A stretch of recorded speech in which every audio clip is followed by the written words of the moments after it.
Ya explicamos la semana pasada qué significa el rapto o arrebatamiento, y es algo que se toma con violencia, algo que se toma, hermanos, sin aviso. Y quiero hacer énfasis en que cuando el ladrón va a entrar a una casa, él no te avisa ni te pone al tanto, ni te dice: Teo, te aviso que hoy en la noche voy a venir a tu casa y me voy a meter a robar. Y dice la Biblia que así vendrá él como ladrón en la noche.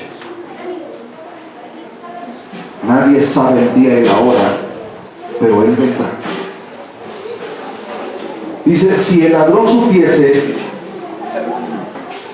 si el padre de familia supiese el día en que el ladrón va a entrar en su casa, dice, velaría y no dejaría minar su casa. Y así es el pueblo de Dios, velando y orando, buscando su rostro día a día. Tú no te puedes ir a la cama a dormir sin haber doblado tus rodillas, agradecerle a Dios por todas las cosas que Él ha hecho que Él hizo durante todo ese día, o incluso durante la semana. Siempre doblas tus rodillas y le dices: Señor, gracias por todo lo que tú me has dado. Gracias, Señor, por haberme guardado. Gracias por haberme librado de peligros visibles e invisibles, hermanos. Ahora, ¿qué es lo que hace también un ladrón cuando en la calle circula la gente y él no dice: Teo, qué bonito collar, a ver, ¿me lo prestas? ¿Qué hace el ladrón? Lo arrebata. Y así será el arrebatamiento de la iglesia, hermanos. Jesús arrebatará a su pueblo. Arrebatamiento es tomar algo con violencia. Hoy estás y en un parpadeo no estarás más aquí, sino que volarás, hermano, a las mansiones celestiales. ¿Cuántos alaban el nombre de Cristo?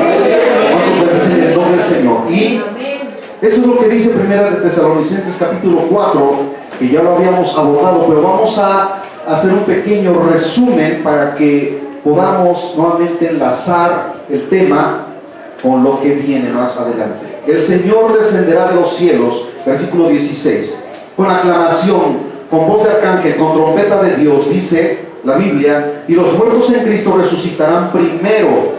En el versículo 17, después los creyentes, los que estemos vivos, los que hayamos quedado, seremos arrebatados en las nubes juntamente con ellos, a recibir al Señor en el aire, y así estaremos siempre con el Señor. Aleluya. Estaremos en su presencia gloriosa. Ahí, hermanos, viviremos con Él por la eternidad. Aleluya. Ahora, esta es la descripción del rapto. ¿Cómo dice el apóstol Pablo, hermanos? Dice: en un abrir y cerrar de ojos. ¿Tú puedes medir el tiempo que tarda un parpadeo? Son fracciones de segundo, o quizás milésimas de segundo. Tú parpadeas, y antes del parpadeo tú puedes ver a la persona, y después del parpadeo, ¿a dónde se fue? Desaparecerá. Y millones, ¿qué cosa era lo que entonábamos en el principio de esas alabanzas? Viene ya, viene ya. Hermano, es una alerta, es un foco ámbar que está prendido y está parpadeando y te está diciendo: Cristo viene, Cristo viene, Cristo viene. Las cosas que estás mirando alrededor del mundo, las cosas que están ocurriendo aquí mismo en tu colonia, las cosas que estás observando en la cuestión política, en la cuestión económica, en la cuestión de la moral de la sociedad, que se ha venido, hermanos, totalmente por los suelos o está por los suelos porque ya no se practican los valores. Las familias ya no practican ni les enseñan los valores a sus hijos, porque dice la palabra de Dios que antes que Cristo venga por su iglesia, la maldad en el mundo se multiplicaría. ¿Cuántos alaban el nombre del Señor, hermanos?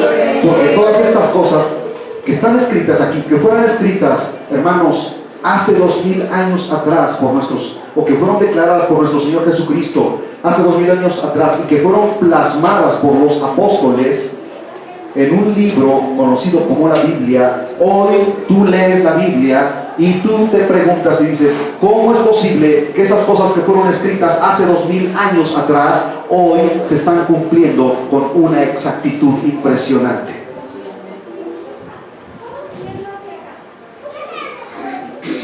No dice la palabra de Dios, y Jesucristo mismo lo declaró en Mateo 24, hermanos, donde dice que la cuestión del amor entre seres humanos no existiría más. Tú lo puedes ver.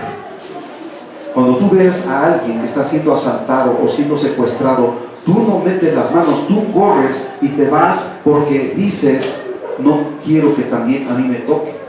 No quiero que también a mí me hagan daño o a mi familia le hagan daño. Antes la gente metía las manos y no le importaba dar su vida por su prójimo, pero hoy tú corres y prefieres dejarlo que se muera o que lo maten, pero salvar tu vida.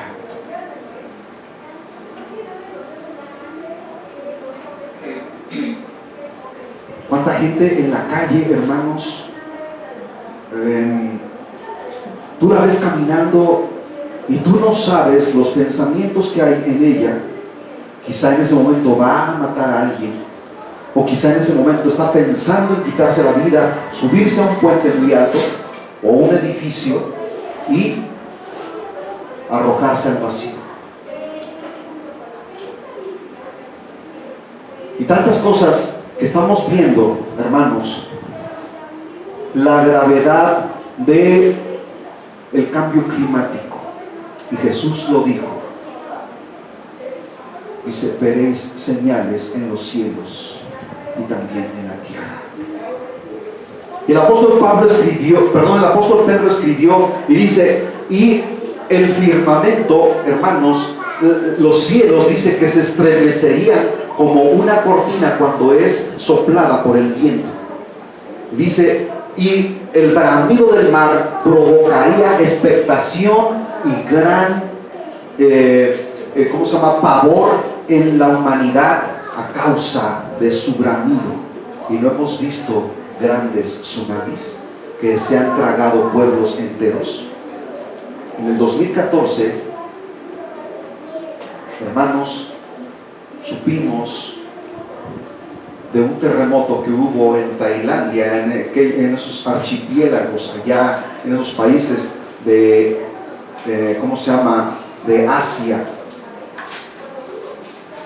en donde fueron tragadas islas enteras. Y los astrónomos de la NASA, tanto de los Estados Unidos como Rusia, están observando los cielos, y hay peligro de que rocas enormes, rocas gigantescas, se precipiten sobre la Tierra, que la fuerza gravitatoria de la Tierra las atraiga y provoquen una catástrofe a nivel mundial.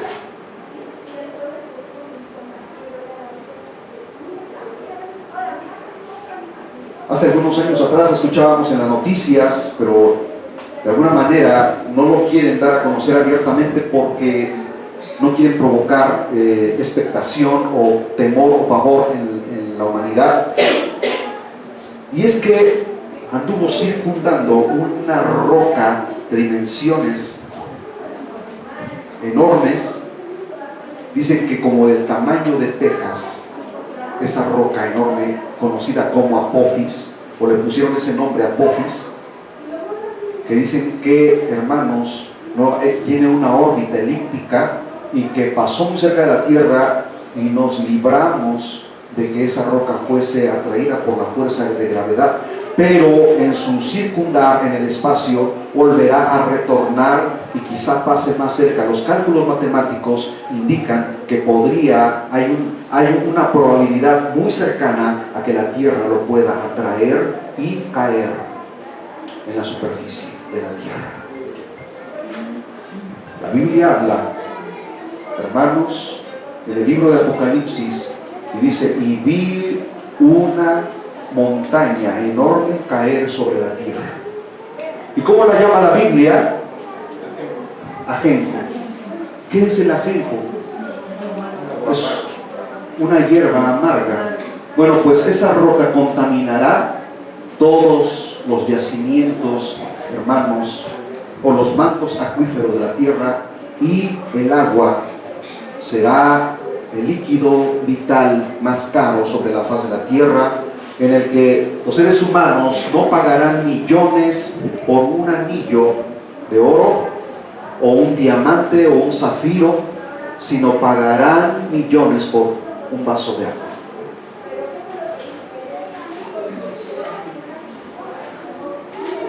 Pero la gente está tranquila, no pasa nada. La iglesia está dormida, no pasa nada. ¿Qué es lo que debe estar haciendo la iglesia en este tiempo? Dice la palabra de Dios: velad y orad. Y Jesús dijo: ¿será que cuando yo venga a la tierra hallaré fe? ¿Quiénes serán los sujetos o individuos que se irán en el rapto? ¿Quiénes serán? Vuelvo a hacer énfasis. ¿Quiénes serán los sujetos o individuos que se irán en el rapto? Inciso A. Dice el apóstol Pablo, en esta porción bíblica que acabamos de mencionar, dice: los muertos en Cristo. Amén. Pero no ya están muertos. Pero ¿qué dice la Biblia? Resucitarán. ¿Cómo resucitarán? Con un cuerpo de gloria.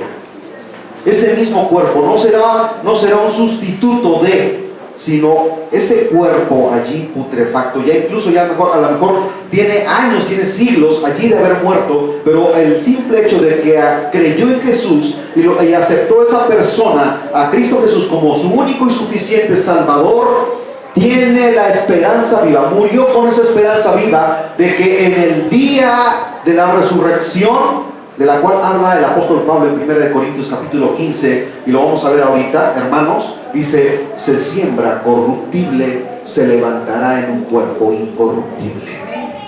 Amén. Y Dios tiene poder para juntar los huesos, crear tendones, crear tejido vivo, hermanos, y resucitarlo en un cuerpo eterno. Aleluya. En un cuerpo de gloria. Vamos a ver qué nos dice la Biblia. 1 Corintios capítulo 15, versículo 22. Aleluya, gloria a Dios.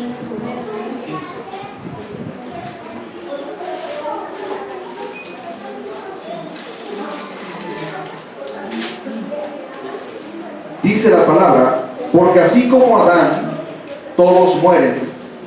Fíjense bien que en Adán todos tienen la maldición de la muerte por su pecado, ¿verdad? Porque dice la Biblia: por cuanto todos pecaron, están destituidos de la gloria de Dios. Y dice aquí el apóstol Pablo: porque así como en Adán todos mueren, también en Cristo todos serán vivificados. Aleluya. No te da, hermanos, gozo, no te llenas de alegría el saber que tienes esa esperanza viva. Y que si tuviste un familiar que le predicaste de Cristo y antes de morir aceptó a Cristo Jesús como su Salvador, lo recibió en su corazón, creyó en Él, Dios lo salvó, y, hermanos, tienes la esperanza de que cuando ese acontecimiento glorioso de la cual habla la Biblia acontezca, resucitará nuevamente y lo verás nuevamente a tu familia. Aleluya. Dice otra parte de la Biblia, dice, no como aquellos que no tienen esperanza, porque dicen, jamás lo volveré a ver. Y ciertamente, hermanos, jamás volverán a ver a sus familias, pero nosotros tenemos una esperanza viva de que en Cristo Jesús hay esperanza, hay vida eterna. Aleluya, gloria a Dios. Dice, porque así como en Adán todos mueren, también en Cristo todos serán vivificados. Y cuando dice vivificados, quiere decir, hermanos, que tendremos un cuerpo de gloria eterna. Aleluya. Un cuerpo sobrenatural, un cuerpo espiritual. Miren, ese cuerpo, hermanos, aunque hablo espiritual, no quiere decir que sea intangible, será un cuerpo sólido, un cuerpo, hermanos, el cual podrá tocarse, pero tendrá propiedades increíbles de poder. Ya lo hemos dicho en otras ocasiones, cuando Jesús resucitó de entre los muertos, y por esa resurrección es que Pablo escribió estas cosas, porque cuando Cristo resucitó en su mismo cuerpo, y por eso los discípulos pudieron ver sus heridas en sus manos, comió y bebió, aparecía y desaparecía a voluntad, hermanos. Y ese cuerpo, cuando los discípulos, hermanos, después de que Él resucitó, anduvo con ellos, caminó con ellos, les enseñó que Él había resucitado nuevamente, y ellos aún así con todo tenían sus dudas, y les dice, hombres de poca fe, ¿por qué dudáis? Y es que la naturaleza del ser humano, hermanos, es que ¿por qué dudamos? ¿Por qué somos incrédulos a lo que dice la palabra de Dios? ¿Por qué le crees al brujo? ¿Por qué le crees al medium? ¿Por qué le crees al que te lee las cartas del tarot? ¿Por qué incluso hasta le pagas? Y cuando te hablan de Cristo Jesús, de las promesas gloriosas que Él ha prometido a cada uno de los que creen en su nombre, te queda así como en una tela de duda, de incredulidad, en una tela de juicio, y dices, ¿será que eso pueda ocurrir? ¿Será que Dios tenga poder para hacer eso? Si un simple pelajustán, un simple mediocre que te engaña y todavía le pagas tú para que tú, recibas supuestamente una ayuda de que te sane o te haga un milagro, le pagas, y ese Dios todopoderoso que dio su vida por ti en la cruz del Calvario y que no te ha cobrado ni un solo céntimo, y te dice, venid a mí todos los que estéis trabajados y cargados, yo los haré descansar. No le crees, porque dice la palabra de Dios que es más fácil creer a la mentira que a la verdad. ¿Y qué dice en el versículo 23, hermanos, de 1 de Corintios, capítulo 15? Dice, pero cada uno en su debido orden, Cristo, las primicias, luego los que son de Cristo en su venida. Y empieza a describir aquí una serie de acontecimientos. Luego dice, luego al fin, cuando entregue el reino al Dios y Padre, cuando haya suprimido todo dominio, toda autoridad y potencia, porque preciso es que Él reine hasta que haya puesto a todos sus enemigos debajo de sus pies. Y el postrer enemigo que será destruido es la muerte. Vean cómo, hermanos, aquí uno de los enemigos del ser humano es la muerte. ¿Quién no le tiene miedo a la muerte? Bueno, la gente que no tiene esperanza le tiene miedo a la muerte, pero los que creemos en Cristo, así nos sorprenda la muerte, tenemos una esperanza viva de que esa muerte va a ser vencida cuando resucitemos así como Cristo resucitó de entre los muertos. Aleluya. Porque predicamos un Cristo vivo, no un Cristo muerto, no un Cristo crucificado. Jesús no está en la cruz, Jesús está sentado en su reino de gloria, y Él está allí intercediendo por todos y cada uno de los que invocan su nombre.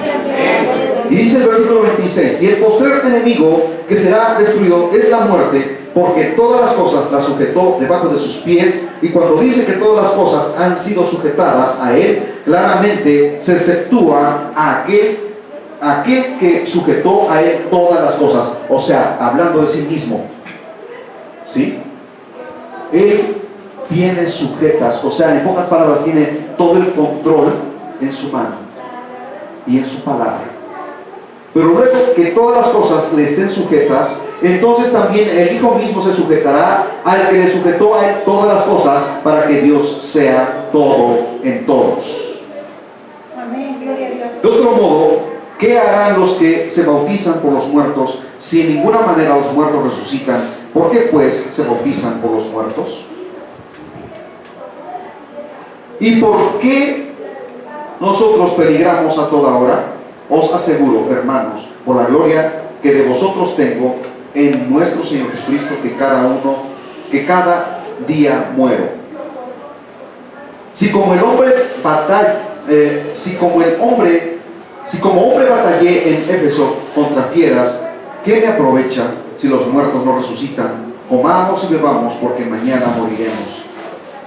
En pocas palabras, aquí está diciendo el apóstol Pablo, si no hay una esperanza de resurrección, y si no hay otra vida después de la muerte, entonces vive, disfruta, goza, descarríate, bebe, toma,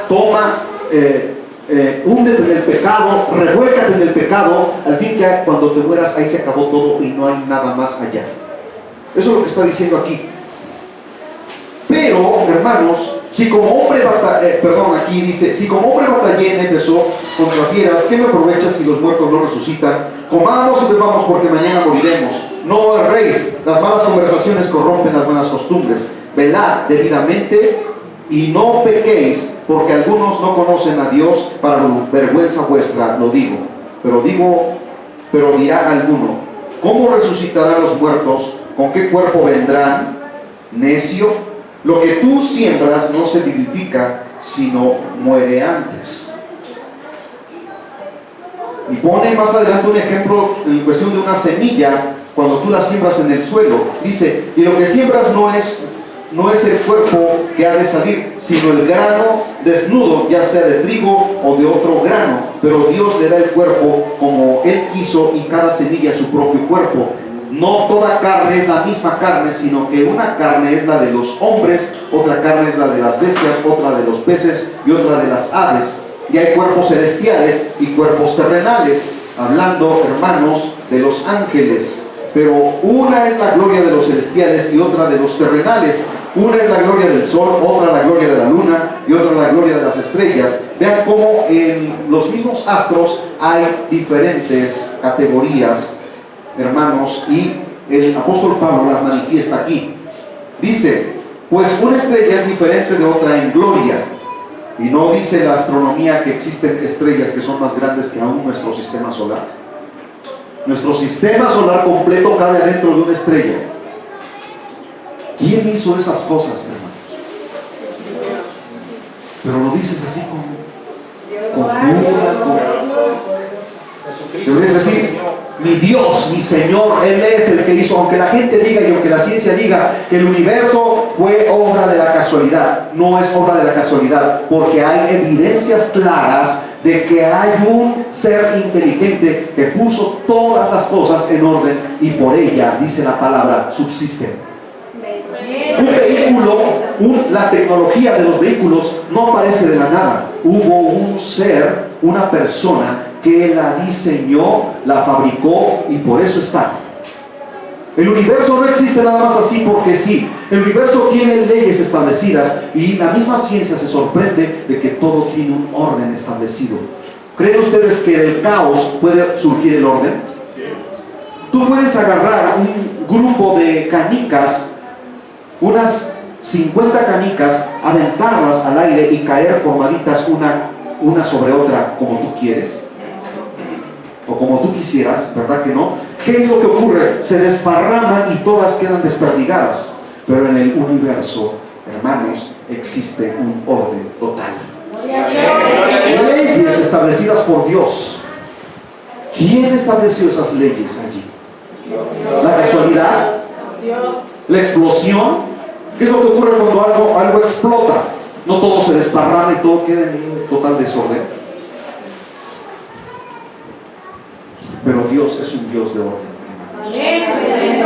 Y dice el versículo 42, así también es la resurrección de los muertos. Se siembra en corrupción, resucitará en incorrupción. ¿Qué es lo que ocurre cuando un cuerpo tiene ya unas 12 horas de haber dejado de vivir? No se empieza a corromper, no empieza a oler mal, y inmediatamente tienen que tratarlo, echarle algunas sustancias químicas para que sus familiares lo puedan velar durante unas 24, 48 horas o quizá 3 días. Para que el cuerpo no entre en estado de descomposición. El cuerpo, cuando su alma sale, ahí queda inerte, lo pueden hacer picadillo, ya no siente absolutamente nada. Pero mientras vive, hay un alma que vive. Esto es un estuche. Y el alma, esa jamás deja de existir. Y esa es la que dice la Biblia, que clama con gemidos indecibles a su Creador. Por eso he escuchado a mucha gente decir: es que yo tengo miedo a morir, no sé a dónde voy a ir, no sé qué es lo que hay en el más allá. Muchas culturas, a través de generaciones y generaciones en la historia de la humanidad, han creído que existe un más allá, y es real, porque la misma sustancia del ser humano clama por una salvación. Por eso el hombre, en su necesidad de Dios, se crea sus propias religiones, o el diablo los induce a creer en falsas religiones. Por eso dice la Biblia, hermanos, que aún viviendo están muertos en sus delitos y pecados. Muertos, hermanos, no físicamente, sino muertos espiritualmente, porque no tienen una comunión con Dios. No hay una relación íntima con Dios, en la cual el hombre vive físicamente, pero espiritualmente está muerto. Tú le hablas a una persona de Dios, tú le hablas de la salvación, y esa persona, su corazón entenebrecido, su mente, hermanos, corrupta, no le permite recibir a Dios en su corazón, porque él, aunque crea y aunque esté consciente plenamente que existe un Dios que algún día lo va a juzgar, él dice: no existe Dios simplemente porque quiero pecar, porque quiero hacer lo malo, por mi voluntad propia quiero hacer lo malo, quiero desobedecer a Dios, aunque sepa yo en lo más profundo de mi ser que hay un Dios que algún día me va a juzgar. ¿Sí o no? Sí. Dice aquí, hermanos, se siembra en deshonra, versículo 43, resucitará en gloria. Se siembra en debilidad, resucitará en poder. Aquí, hermanos, está hablando de la resurrección de los hijos de Dios, no de los incrédulos, no de los que no aceptaron a Cristo Jesús. Aquí está hablando el apóstol Pablo de los que creyeron en Jesús. Se siembra cuerpo animal, resucitará cuerpo espiritual. Y cuando habla cuerpo espiritual, no quiere decir que sea un cuerpo invisible, sino está hablando de un cuerpo físico, hermanos. Vuelvo nuevamente al ejemplo de Cristo Jesús. Él resucitó en un cuerpo aparte. ¿Qué cosa fue lo que no hallaron María Magdalena y las otras Marías, Pedro y Juan y todos los demás discípulos, cuando fueron a ver la tumba? ¿Qué fue lo que no encontraron allí? El cuerpo. En toda la historia de la humanidad vas a encontrar en los mausoleos los restos mortales de cada una de las personas importantes que han existido en la historia de la humanidad. El único lugar, la única tumba que está vacía es la del Señor Jesús. No está allí. ¿Qué le dijo el ángel? No está allí, pues ha resucitado. Dice: vayan y anúncienles a sus hermanos. Sí, amén, aleluya. Esa es la esperanza viva de nosotros como cristianos, hermanos, que tenemos una esperanza de resurrección en aquel día glorioso. Bendito sea su santo nombre. Por eso dice aquí: hay cuerpo animal y hay cuerpo espiritual. Versículo 44. Versículo 45. Así también está escrito: fue hecho el primer hombre Adán, alma viviente, y el postrer Adán, o sea Jesús, espíritu viviente. Aleluya. Amén. Espíritu viviente, espíritu vivificante. Mas lo espiritual no es primero, sino lo animal, luego lo espiritual. ¿Por qué? hermanos. ¿Por qué dice aquí el apóstol Pablo? Cuando lo espiritual no es primero, sino lo animal, porque Dios creó al hombre en un cuerpo físico. ¿Sí? Pero cuando el hombre pecó, murió en sus delitos y pecados, pero luego vino Cristo y nos dio una esperanza. Bendito sea el Señor para siempre. Por eso dice luego lo espiritual. El primer hombre es de la tierra, terrenal. El segundo hombre, que es el Señor, es de arriba, aleluya. Él vino del cielo. Cual el terrenal, tales también los terrenales, y cual el celestial, tales también los celestiales. Por eso nosotros, hermanos, no creemos en ningún ser humano común y corriente, solamente el Jesús que vino de arriba. Es el Cristo maravilloso que dejó su trono de gloria para manifestarse en este mundo a todo aquel que vivía en tinieblas. Y dice: yo soy la luz del mundo. El que por mí anduviere no andará en tinieblas y no morirá, sino que yo lo resucitaré en el día postrero, dice la palabra de Dios. ¿Cuál es terrenal? ¿Cuál el terrenal? Tales también los terrenales, y cuál el celestial, tales también los celestiales. Así como hemos traído la imagen del terrenal, traeremos también la imagen del celestial. Ahorita tenemos, hermanos, porque estamos en esta naturaleza de pecado, nuestra naturaleza terrenal, y nos duele, y nos afligimos, y nos angustiamos, así como Jesús, antes de haber resucitado, en ese cuerpo se angustió y lloró, y se afligió, pero después de haber resucitado, fue, hermanos, un cuerpo de gloria. En ese cuerpo, Él, hermanos, nos mostrará la inmortalidad. Aleluya. ¿Cuántos quieren ese cuerpo? Por eso te debes aferrar a las promesas de Dios. Por eso dice aquí: ¿y cuál es el celestial? Tales también los celestiales. Así como hemos traído la imagen del terrenal, traeremos también la imagen del celestial por Cristo. Aleluya. Porque Él es el que prometió. Y dice: y yo no soy hombre para que mienta, ni hijo de hombre para que me arrepienta. Pero esto digo, hermanos, que la carne y la sangre no pueden heredar el reino de Dios, ni la corrupción heredar la incorrupción. Tenemos que ser transformados. Tú no puedes entrar en este cuerpo dolido, en este cuerpo achacoso, en el reino celestial, porque allá vivirás eternamente. Imagínate con tus dolores y tus achaques allá, sufriendo por la eternidad. ¿Crees tú que eso sería vida? No. ¿Qué es lo que va a hacer Dios? Te va a transformar. Te dará un cuerpo, hermanos, inmortal, que jamás se enfermará y jamás envejecerá. Y dice la palabra: y seremos como los ángeles.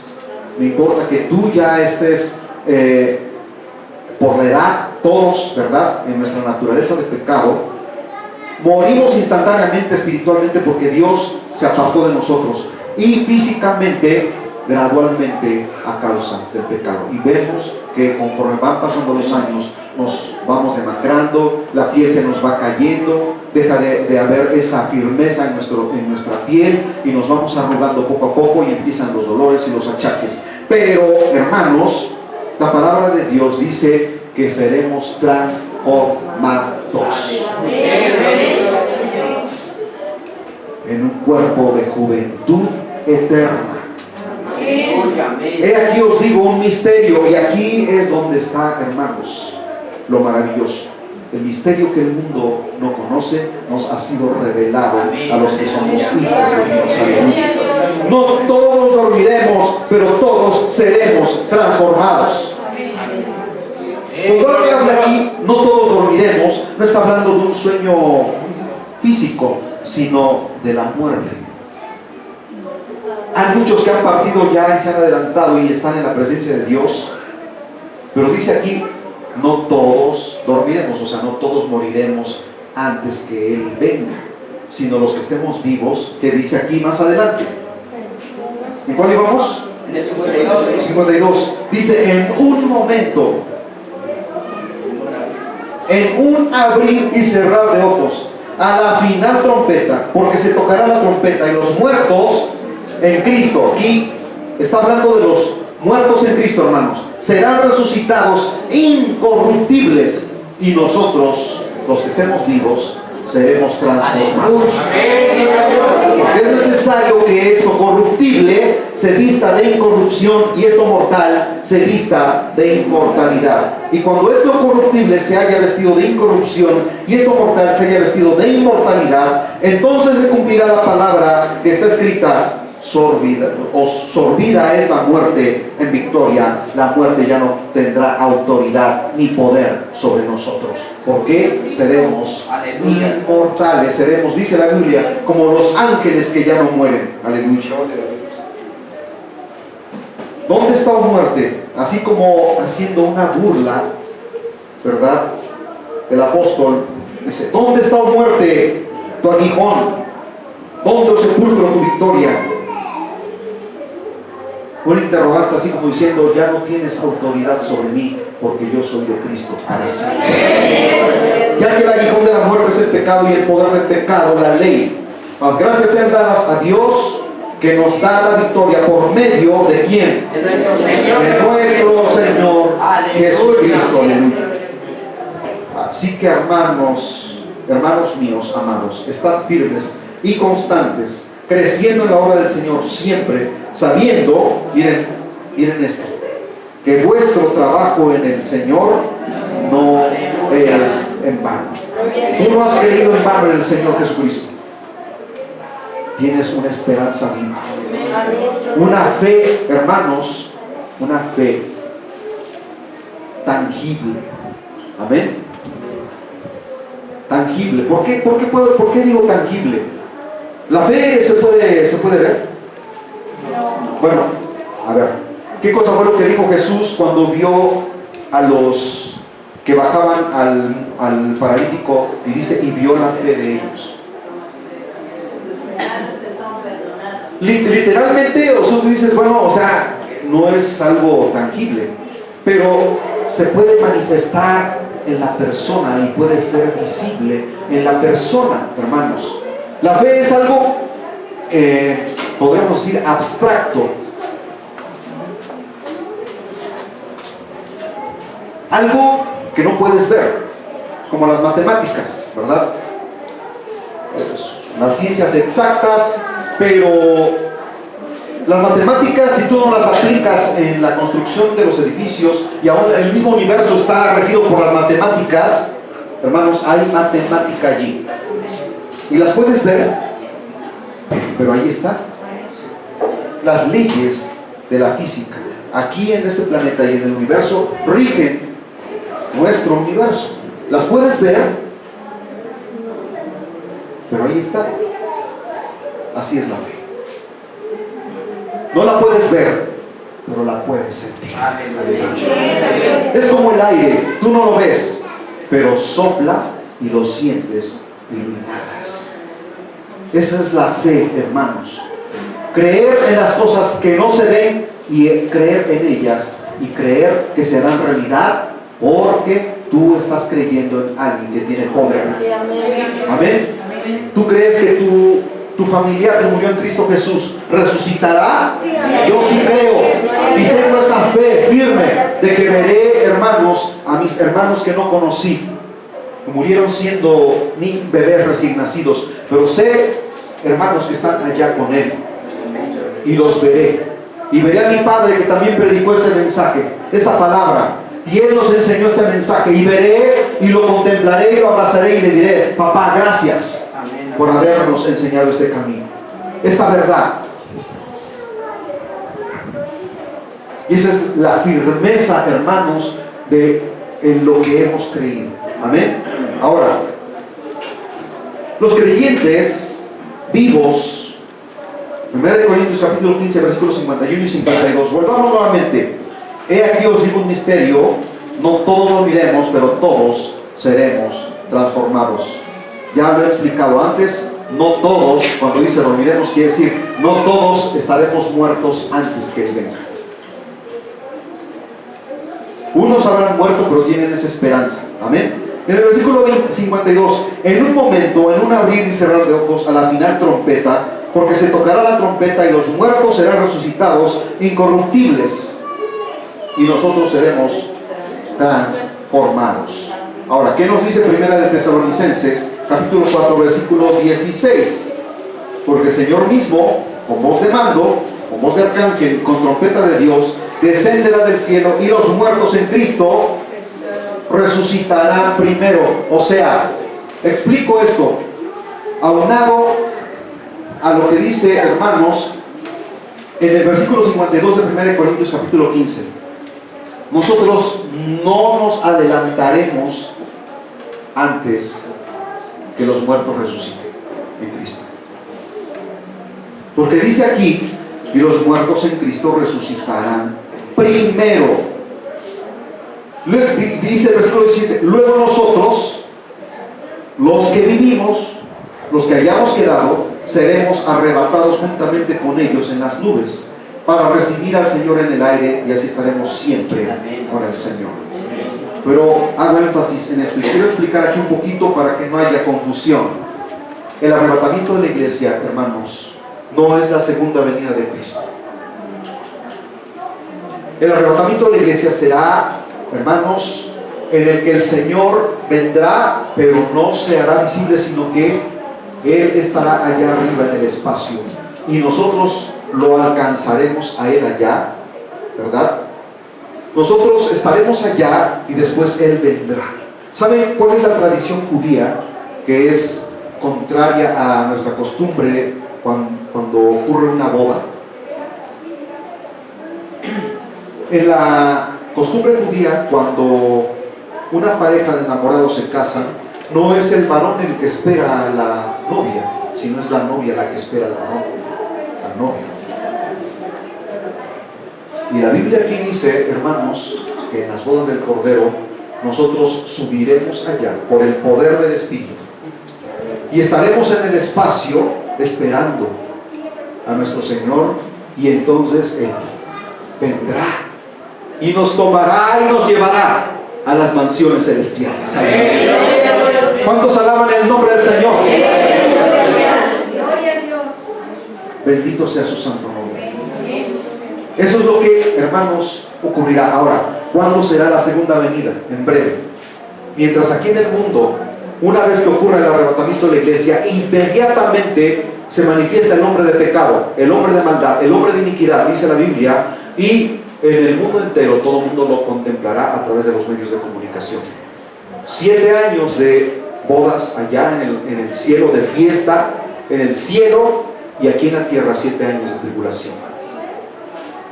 Después de esos 7 años de tribulación, terminados los 7 años exactitos, termina ese tiempo y el Señor regresa a la tierra y nosotros viniendo con Él.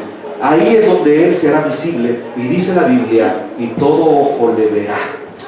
¿Cómo es que si Él aparecerá, hermanos, allá del otro lado del mundo para salvar al pueblo de Israel, cuando están a punto de ser exterminados por los ejércitos del mundo?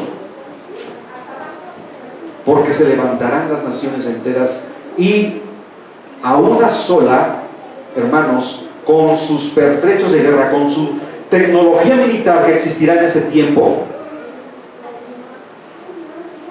el diablo los comandará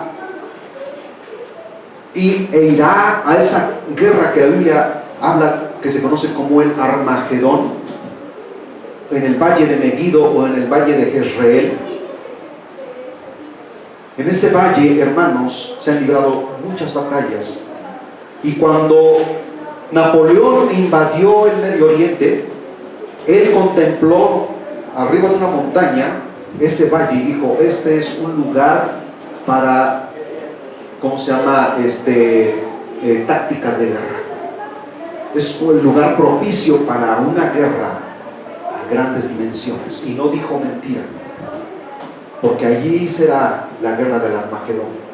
Y cuando todas las naciones en todo el mundo se congreguen para destruir a Israel, termina, hermano, los 7 años, y el Señor viene a la tierra, y el Señor se mostrará. Y dice la palabra de Dios que los judíos lo contemplarán.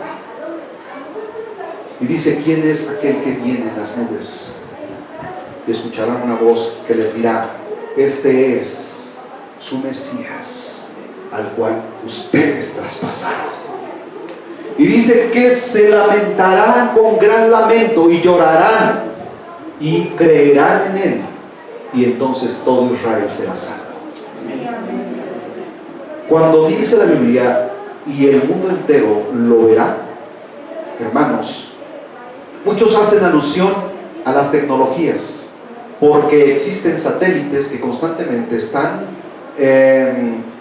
explorando el espacio, el universo, y contemplan la redondez de la Tierra. Esos ¿cómo se llama? Satélites se dirigirán cuando vean esa gloria venidera de aquel ejército, y vendremos nosotros. Dice la Biblia, montados en corceles vendremos. ¿Ustedes creen que hay caballos allá? Sí, los hay, hermanos. La Biblia lo dice. Y vendremos cabalgando con Él, y dice que Él vendrá con unas ropas teñidas en sangre, símbolo, hermanos, del sacrificio que Él hizo por la humanidad, con un nombre en su muslo que dice el Cordero de Dios. Y vendrá, y todos los medios de comunicación contemplarán ese acontecimiento, verán esa gloria, hermanos.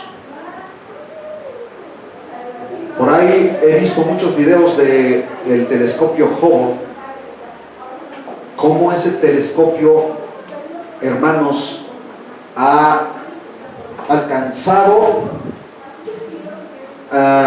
distancias inexplicables para el ser humano, millones de años luz de distancia, y contemplan lo que existe más allá de lo que ningún ser humano podría en toda su vida poder alcanzar, ni aún viajando a la velocidad de la luz.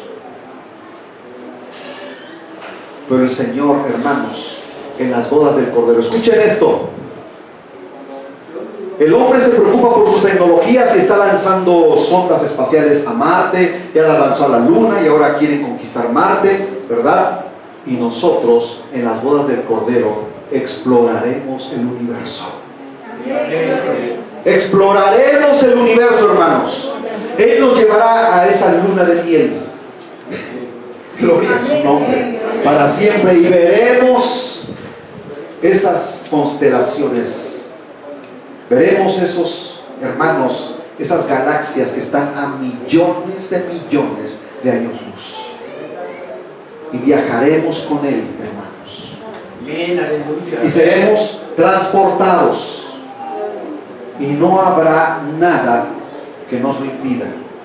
Porque, recuerden, estaremos en un cuerpo eterno.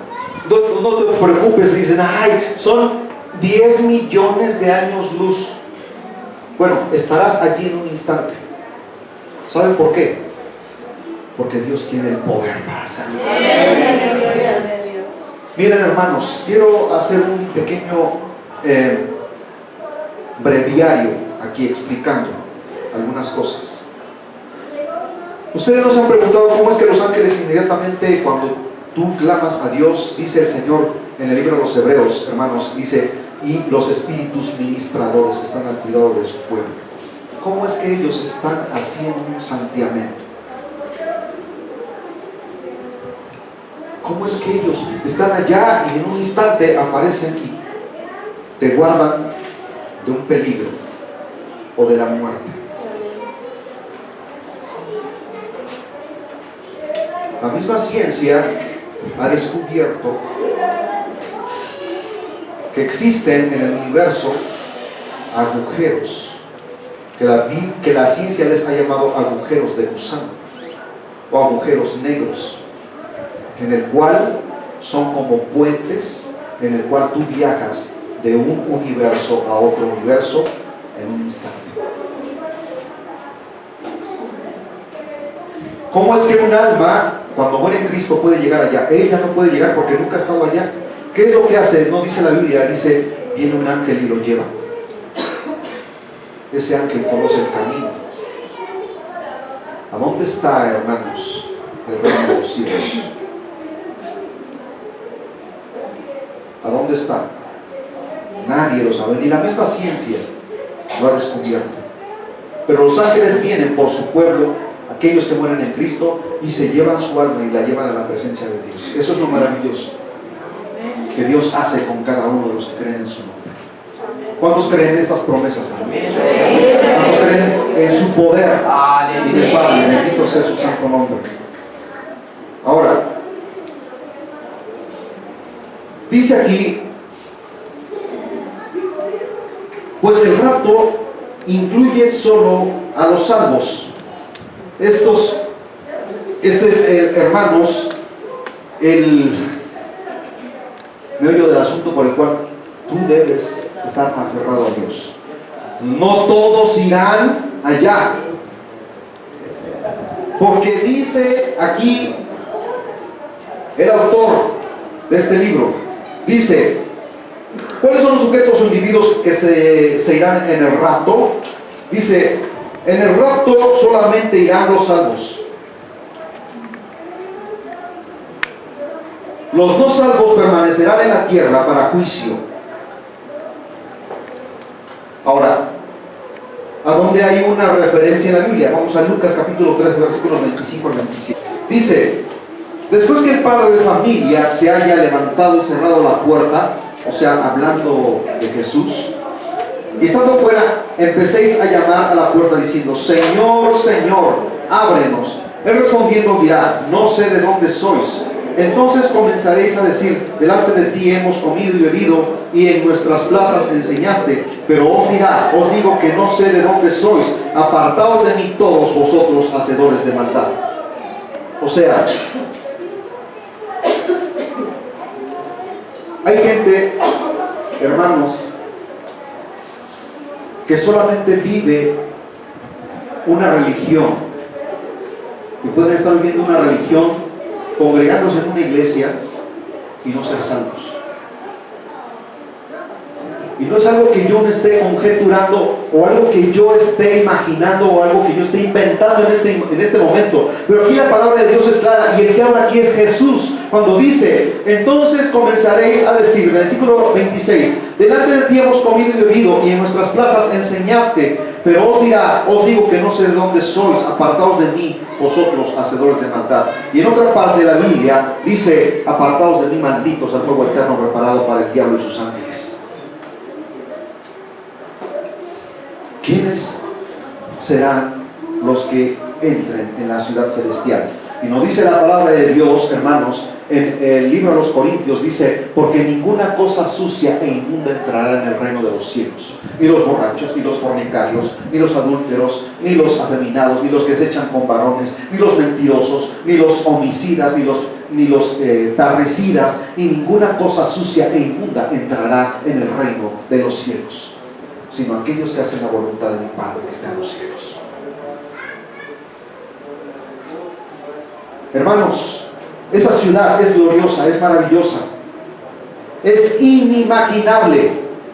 La Biblia da reseñas de esa ciudad celestial, pero tú te puedes hacer conjeturas o imaginarte cómo es eso. Tu mente y tu corazón no pueden describir exactamente cómo es ese lugar, pero es algo indescriptible, es algo inimaginable, es algo que tú jamás has visto. Y el apóstol Pablo dice, conozco a un hombre que si en el espíritu no lo sé o en la carne no lo sé, y se fue trasladado al tercer cielo y le fueron dadas a oír y ver cosas inefables que no les he permitido revelar. Dando a entender que Pablo fue trasladado al tercer cielo estando vivo, hermanos. Pero allá en el cielo le dijeron, todas las cosas que tú has mirado acá o has escuchado, no las puedes tú decir allá abajo en la tierra.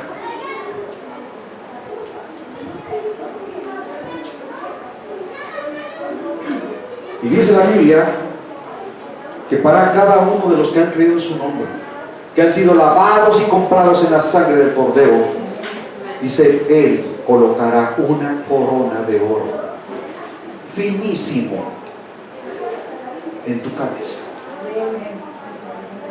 Y cada uno irá pasando. Visualicen esa imagen, hermanos. Multitudes de multitudes de seres humanos allá, y el Señor llamando a uno por su nombre en el libro. Busquen su nombre. Pues, oh, sí, allí está, fulano, pásale, pondrá su nombre, entra, sube por las escaleras, entra por la puerta. Y no dice aquí, hermanos, lo acabamos de leer en Lucas, que Él es la puerta. El que no entra por la puerta es un ladrón, dice la Biblia.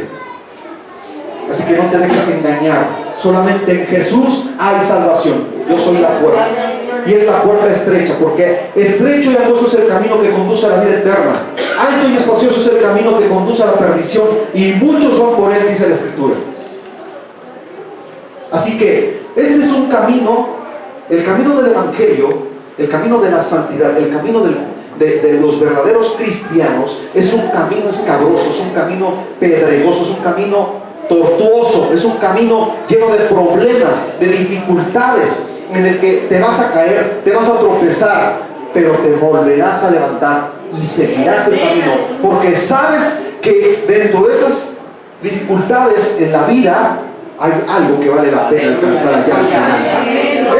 Esa vida eterna no te la va a dar el mundo, no te la va a dar el Satanás, solamente Jesucristo.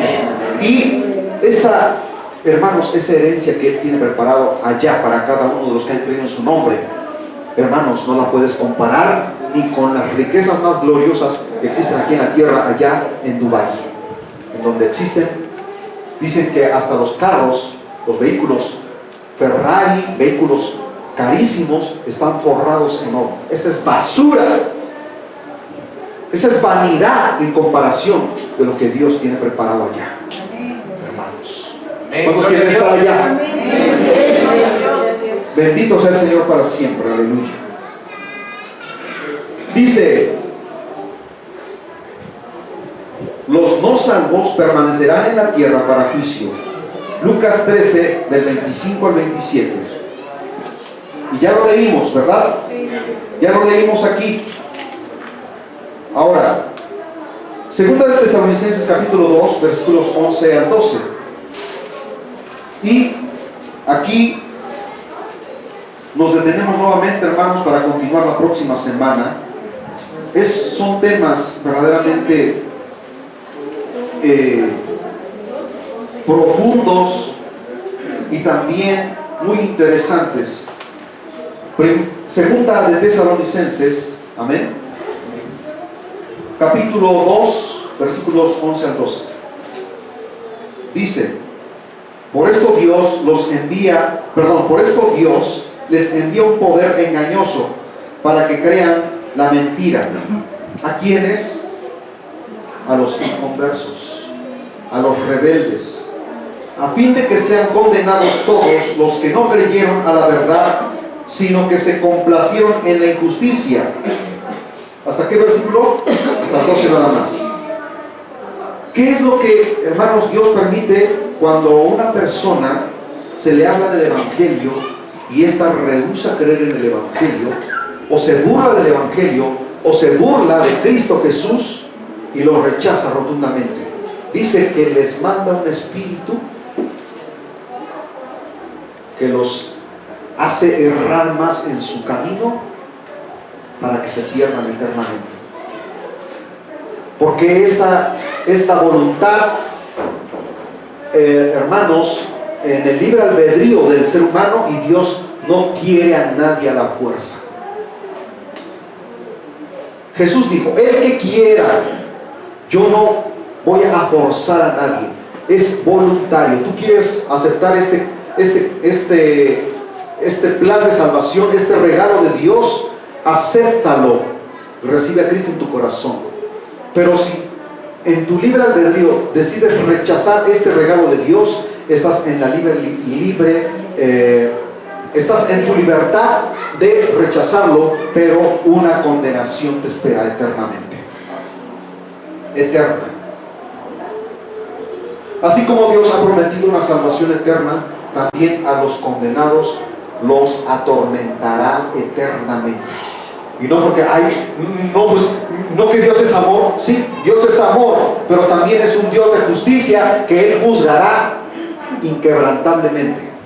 Y aquellos que fueron desleales a Él y que les dio su oportunidad para recibir el Evangelio, también los atormentará eternamente. Y donde dice la Biblia que será el lloro y el rechinar de dientes por los siglos de los siglos. Ese término en la Biblia, hermanos, denota eternidad. Jamás de los jamases saldrán de allí. Inclina tu rostro, por favor, en esta hora.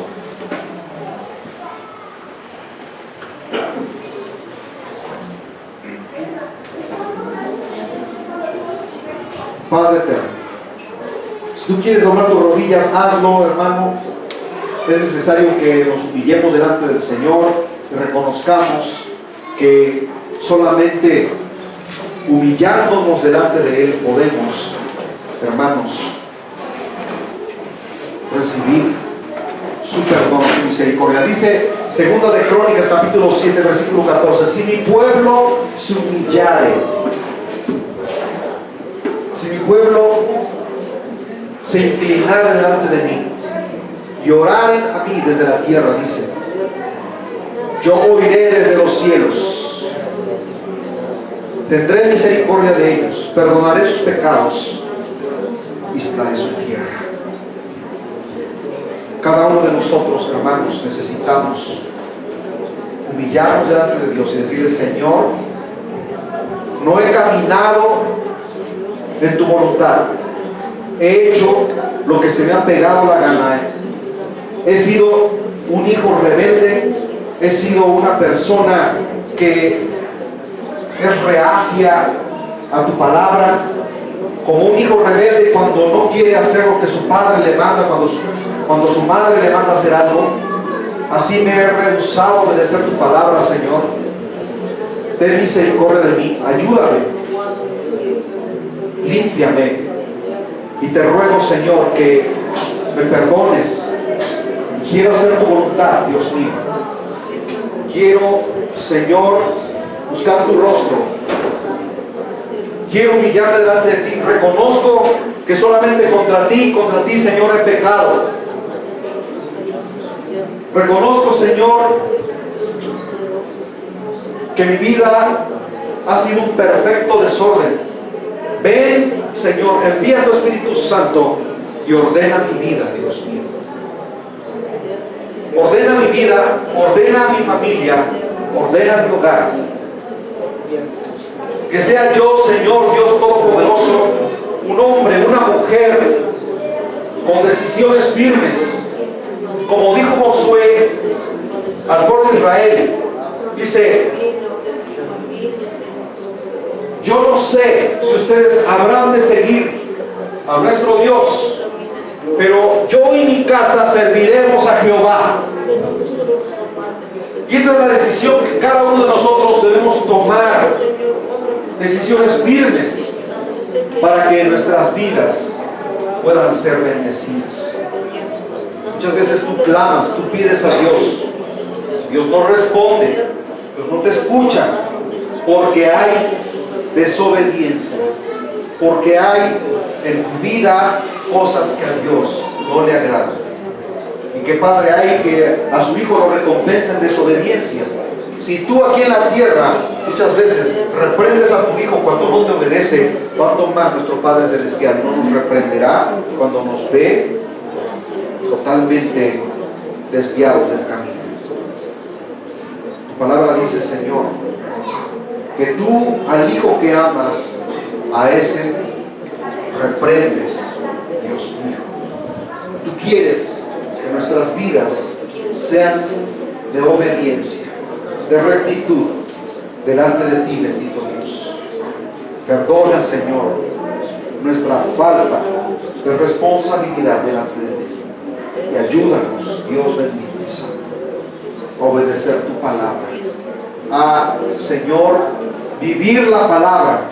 No es solamente, Dios mío, el congregarnos cada domingo en este lugar o venir los sábados a orar. Nuestra vida tiene que ser una vida de santidad, de cristiandad, Dios mío, las 24 horas del día, los 365 días del año, bendito Dios. cada día, cada semana, cada mes, cada año que tú nos permites vivir en esta tierra, bendito Dios, pueda ser de ejemplo, Dios mío, aún dentro de la familia y la gente que nos rodea, bendito Dios. Oh Señor de los cielos y de la tierra, bendito es tu nombre para siempre. Bendito es tu nombre. Gracias, Señor. Gracias, Cristo Jesús. Aleluya. Gloria a Dios. Gloria a Dios para siempre. Bendice el nombre del Señor, hermano, en esta hora. Bendice su nombre. Gracias a Dios.